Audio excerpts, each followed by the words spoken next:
Aviation, the Cheetah XLS brand new.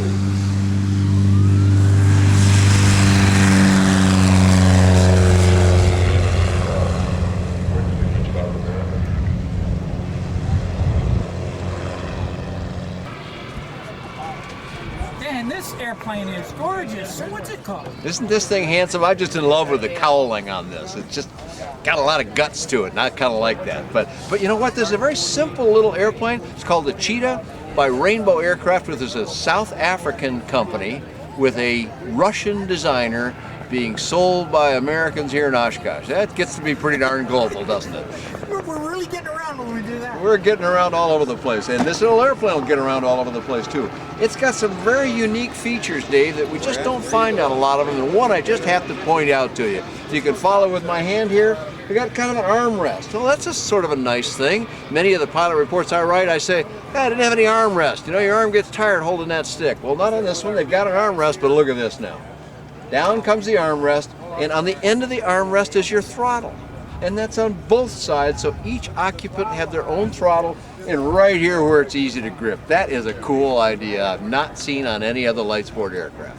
So what type of construction you used in this airplane? Well, this is a whole bunch of different kinds of construction. As you can see here, the struts, the landing gear, aluminum. Fared aluminum as it needs to be. The cowling up here, this lovely gutsy shaped cowling that I like, is that's an all composite.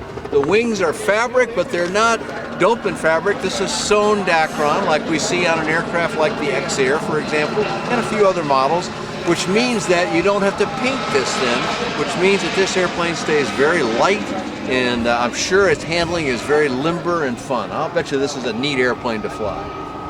Now, what kind of power are they using? Well, that's another one of the interesting things about it. This is a rare airplane that it offers 4 different power plants.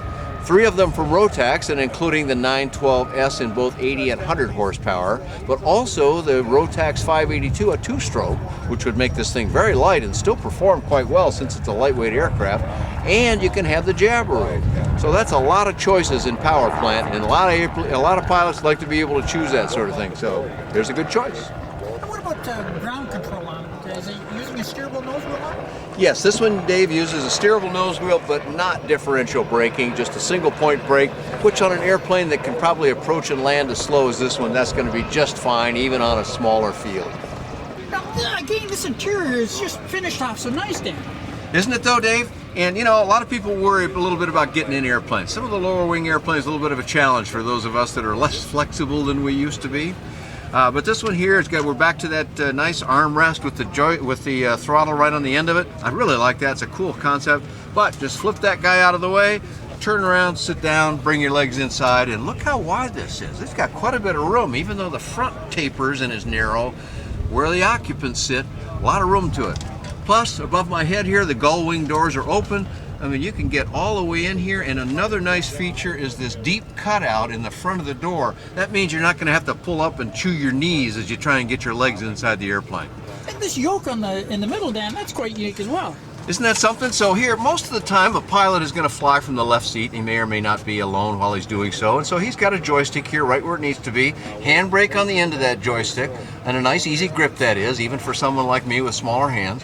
But if you've got a student with you and you're doing training, the student's got his own stick right here, but when you move it, they all move together. Now, most students, I think, are going to like that. It's a little different than what you might see in a Cessna or something, but it's a very workable system that gives student and pilot a very close feel for what's going on.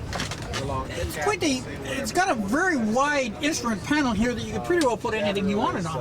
Yeah, and you can see there's plenty of room. If you wanted to add some more things over here, a lot of room there, but on this nice Stratomaster, this is another from MGL Avionics out of South Africa. And you can find their website at MGL Avionics too. They sell these on a lot of airplanes, but they've got a really nice setup here with very clear, easily read buttons. A lot of times they use black on black, and you have to know where the buttons are in order to operate it. These are all very readable, and the screens on these I've seen, they're great, even in daylight, which is not always common on electronic instruments. Some of them in bright daylight, a little hard to read. And then as we look up, following up this substantial structure here, we come to the flap lever, which again, right in between the two pilots, kind of protected a little bit so you don't bang onto it, but easily operated with a detent release up here. I'm not going to do that because we've got people standing around, but the lever just moves down and drops the flaps down. And visibility is really, I expected it to be cluttered in here, but you can really see all around. There is quite a bit of structure in here, but you know, as you look out, you're not even going to see that. And yes, you've got a skylight. They've got a nice little sunscreen here, which would be great in the hot climates around the country or elsewhere in the world. But it's wide open. I can see back. I can see the tail here. I can see straight up. I can see the beautiful blue clouds today here at Oshkosh. And you're right, a lot of visibility, and yet you've got a substantial structure around you, which is going to make a lot of people feel good as well. But not right over your head, so you're not banging into it either. Now, have you flown this one? I have not. I'm looking forward to fly this airplane, but they're right here in Wisconsin, so not too far from my Minnesota home base, and I'll hope to get over and fly this thing real soon.